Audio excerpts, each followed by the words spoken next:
তারা গণতন্ত্রের কথা বলেছে, গণতন্ত্রের টুটি চেপে ধরেছে। তারা মানবাধিকারের কথা বলেছে, মানবাধিকারের চরমতম লঙ্ঘন হয়েছে বিগত 15.5 বছরে। মুক্তিযোদ্ধারা 1971 সনে অস্ত্র হাতে রণাঙ্গনে যুদ্ধ করেছিলেন, সেই কারণ কিন্তু সত্যিকার অর্থে মুক্তিযোদ্ধারা অনেকেই দেখে যেতে পারেননি এবং বিগত 15.5 বছরে পতিত এবং স্বৈরাচার মুক্তিযুদ্ধের সকল চেতনাকে ভুলুণ্ঠিত করেছে। আজকে মনে রাখতে হবে, স্বাধীনতার 54 বছর চলতেছে, তারপরে এই বাংলাদেশ জাতীয়তাবাদী মুক্তিযোদ্ধা প্রজন্ম দলের বয়স 28 বছর। আজকে আমরা লক্ষ্য করলাম যে বাংলাদেশে আইনের শাসন বলেন আর সত্যিকার মানবাধিকার বলেন, গণতন্ত্র বলেন, প্রতিটি জিনিসই যে কারণে মুক্তিযোদ্ধারা 1971 সনে অস্ত্র হাতে রণাঙ্গনে যুদ্ধ করেছিলেন, সেই কারণ কিন্তু সত্যিকার অর্থে মুক্তিযোদ্ধারা অনেকেই দেখে যেতে পারেননি এবং বিগত 15.5 বছরে পতিত এবং স্বৈরাচার মুক্তিযুদ্ধের সকল চেতনাকে ভুলুণ্ঠিত করেছে। তারা গণতন্ত্রের কথা বলেছে, গণতন্ত্রের টুটি চেপে ধরেছে। তারা মানবাধিকারের কথা বলেছে, মানবাধিকারের চরমতম লঙ্ঘন হয়েছে বিগত 15.5 বছরে। মানুষ গুম হয়েছে, আয়না ঘরে থেকেছে, পাখির মতো মানুষকে বিনা বিচারে গুলি করে হত্যা করা হয়েছে, লক্ষ লক্ষ মানুষকে মিথ্যা গায়েবী মামলা দিয়ে হয়রানি করা হয়েছে। ব্যাংকের গভর্নর বলেছিল, এই ব্যাংকের গভর্নরও কয়েকদিন আগে বলেছে আমি 60,000 কোটি টাকা ছাপিয়ে তাদেরকে দিয়েছি, অর্থাৎ দেশের অর্থনীতি ফোকলা করে দিয়েছে, ধ্বংস করেছে, নয় বাংলাদেশের অর্থনীতিকে পঙ্গু করে দিয়েছে। বাংলাদেশের প্রত্যেকটি প্রতিষ্ঠান বলেন, আইন আদালত বলেন, কি অবস্থায় গিয়েছিল, গ্রেনেড হামলা মিথ্যা মামলা জড়িয়ে তারা কি সাজা দিয়েছিল। আজকে কিছুক্ষণ আগে রায় বেরিয়েছে, হাইকোর্ট সেই সমস্ত রায় খারিজ করে দিয়েছে।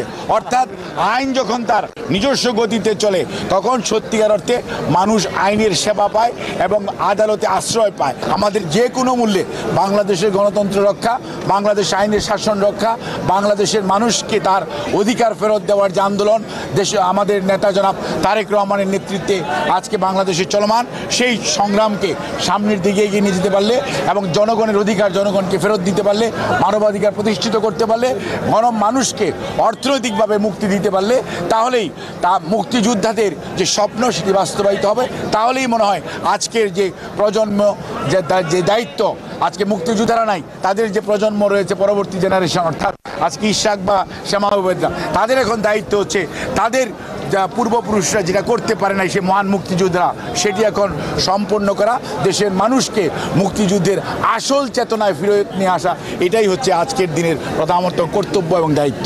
আজকে আমরা লক্ষ্য করলাম যে বাংলাদেশে আইনের শাসন বলেন আর সত্যিকার মানবাধিকার বলেন, গণতন্ত্র বলেন, প্রতিটি জিনিসই যে কারণে মুক্তিযোদ্ধারা 1971 সনে অস্ত্র হাতে রণাঙ্গনে যুদ্ধ করেছিলেন, সেই কারণ কিন্তু সত্যিকার অর্থে মুক্তিযোদ্ধারা অনেকেই দেখে যেতে পারেননি এবং বিগত 15.5 বছরে পতিত এবং পলায়নকৃত স্বৈরাচার মুক্তিযুদ্ধের সকল চেতনাকে ভুলুণ্ঠিত করেছে।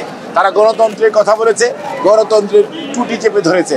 তারা মানবাধিকারের কথা বলেছে, মানবাধিকারের চরমতম লঙ্ঘন হয়েছে বিগত 15.5 বছরে। মানুষ গুম হয়েছে, আয়না ঘরে থেকেছে, পাখির মতো মানুষকে বিনা বিচারে গুলি করে হত্যা করা হয়েছে, লক্ষ লক্ষ মানুষকে মিথ্যা গায়েবী মামলা দিয়ে হয়রানি করা হয়েছে এবং বাংলাদেশের অর্থনীতির কি অবস্থা আজকে দেখেন। দেবপ্রিয় ভট্টাচার্যের যে রিপোর্ট, $16 বিলিয়ন প্রতি বছর তারা বাংলাদেশ থেকে পাচার করেছে। অর্থাৎ বুঝতে পারেন গত 15.5 বছরে কয় লক্ষ কোটি টাকা বাংলাদেশ থেকে পাচার করেছে এই চোরের দল। অর্থাৎ যারা গণতন্ত্র উন্নয়নের বুলি আউড়িয়েছে, বাংলাদেশকে উন্নয়নের রোল মডেল বানানোর কথা গল্প শুনিয়েছে, তারা আজকে কোন অবস্থায়। এবং বাংলাদেশ ব্যাংকের গভর্নর বলেছিল উনি আর টাকা ছাপাবেন না। এই ব্যাংকের গভর্নরও কয়েকদিন আগে বলেছে আমি 60,000 কোটি টাকা ছাপিয়ে তাদেরকে দিয়েছি, অর্থাৎ দেশের অর্থনীতি ফোকলা করে দিয়েছে এই মহাচোরের দল। কাজেই মনে রাখতে হবে তারা দেশের গণতন্ত্র ধ্বংস করেছে, সেটিই শুধু নয় বাংলাদেশের অর্থনীতিকে পঙ্গু করে দিয়েছে। বাংলাদেশের প্রত্যেকটি প্রতিষ্ঠান, আইন শৃঙ্খলা বলেন, আইন আদালত বলেন, কি অবস্থায় গিয়েছিল।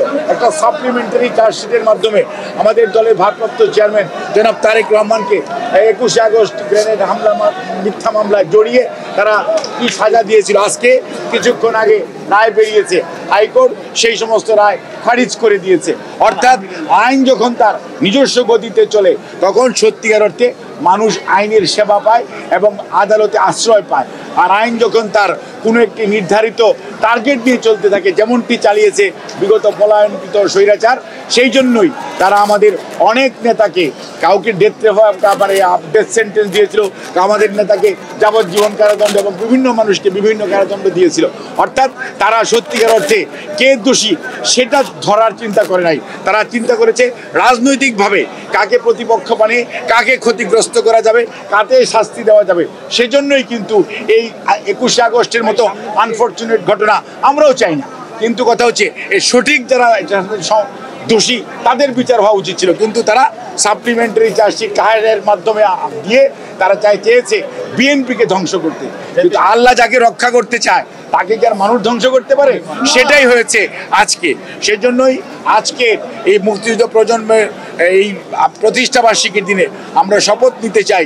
আমার মনে হয় মুক্তিযুদ্ধ প্রজন্মের যে সমস্ত ছেলে মেয়েরা আজকে জীবিত আছে এবং যারা এখানে উপস্থিত আছে, আমাদের যে কোনো মূল্যে বাংলাদেশের গণতন্ত্র রক্ষা, বাংলাদেশ আইনের শাসন রক্ষা, বাংলাদেশের মানুষকে তার অধিকার ফেরত দেওয়ার যে আন্দোলন দেশে আমাদের নেতা জনাব তারেক রহমানের নেতৃত্বে আজকে বাংলাদেশে চলমান, সেই সংগ্রামকে সামনের দিকে এগিয়ে নিয়ে যেতে পারলে এবং জনগণের অধিকার জনগণকে ফেরত দিতে পারলে, মানবাধিকার প্রতিষ্ঠিত করতে পারলে, মানুষকে অর্থনৈতিকভাবে মুক্তি দিতে পারলে, তাহলেই তা মুক্তিযোদ্ধাদের যে স্বপ্ন সেটি বাস্তবায়িত হবে।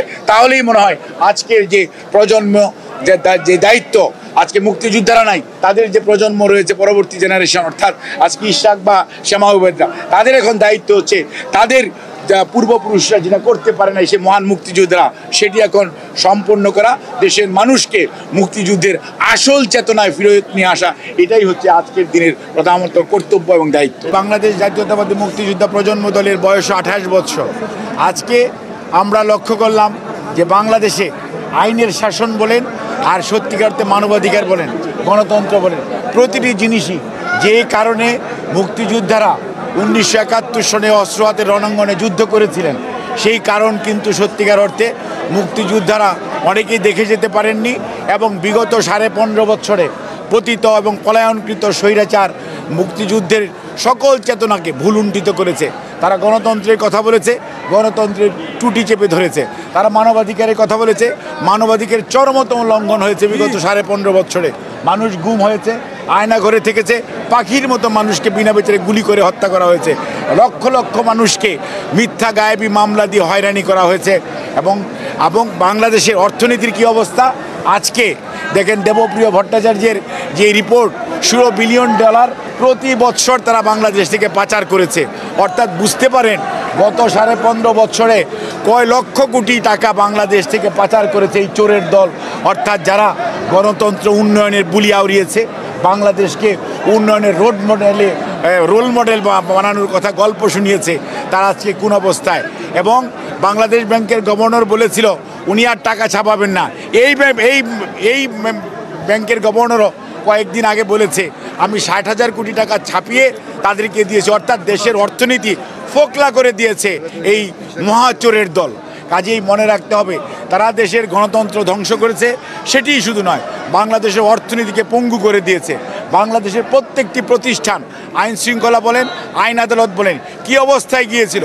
একটা সাপ্লিমেন্টারি চার্জশিটের মাধ্যমে আমাদের দলের ভারপ্রাপ্ত চেয়ারম্যান জনাব তারেক রহমানকে 21শে আগস্ট গ্রেনেড হামলা মিথ্যা মামলায় জড়িয়ে তারা কি সাজা দিয়েছিল। আজকে কিছুক্ষণ আগে রায় বেরিয়েছে, হাইকোর্ট সেই সমস্ত রায় খারিজ করে দিয়েছে।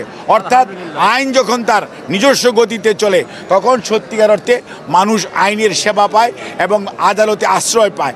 আর আইন যখন তার কোনো একটি নির্ধারিত টার্গেট নিয়ে চলতে থাকে, যেমনটি চালিয়েছে বিগত পলায়নকৃত স্বৈরাচার, সেই জন্যই তারা আমাদের অনেক নেতাকে, কাউকে ডেথ সেন্টেন্স দিয়েছিল, আমাদের নেতাকে যাবজ্জীবন কারাদণ্ড এবং বিভিন্ন মানুষকে বিভিন্ন কারাদণ্ড দিয়েছে। হয়েছিল। অর্থাৎ তারা সত্যিকার অর্থে কে দোষী সেটা ধরার চিন্তা করে নাই, তারা চিন্তা করেছে রাজনৈতিকভাবে কাকে প্রতিপক্ষ বানিয়ে কাকে ক্ষতিগ্রস্ত করা যাবে, কাকে শাস্তি দেওয়া যাবে। সেজন্যই কিন্তু এই 21শে আগস্টের মতো আনফর্চুনেট ঘটনা আমরাও চাই না, কিন্তু কথা হচ্ছে এর সঠিক যারা দোষী তাদের বিচার হওয়া উচিত ছিল। কিন্তু তারা সাপ্লিমেন্টারি চার্জশিট কাহেরের মাধ্যমে দিয়ে তারা চেয়েছে বিএনপিকে ধ্বংস করতে। কিন্তু আল্লাহ যাকে রক্ষা করতে চায় তাকে কি আর মানুষ ধ্বংস করতে পারে?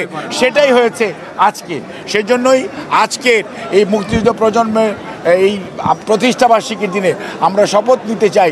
আমার মনে হয় মুক্তিযুদ্ধ প্রজন্মের যে সমস্ত ছেলে মেয়েরা আজকে জীবিত আছে এবং যারা এখানে উপস্থিত আছে, আমাদের যে কোনো মূল্যে বাংলাদেশের গণতন্ত্র রক্ষা, বাংলাদেশ আইনের শাসন রক্ষা, বাংলাদেশের মানুষকে তার অধিকার ফেরত দেওয়ার যে আন্দোলন দেশে আমাদের নেতা জনাব তারেক রহমানের নেতৃত্বে আজকে বাংলাদেশে চলমান, সেই সংগ্রামকে সামনের দিকে এগিয়ে নিয়ে যেতে পারলে এবং জনগণের অধিকার জনগণকে ফেরত দিতে পারলে, মানবাধিকার প্রতিষ্ঠিত করতে পারলে, মানুষকে অর্থনৈতিকভাবে মুক্তি দিতে পারলে, তাহলেই তা মুক্তিযোদ্ধাদের যে স্বপ্ন সেটি বাস্তবায়িত হবে।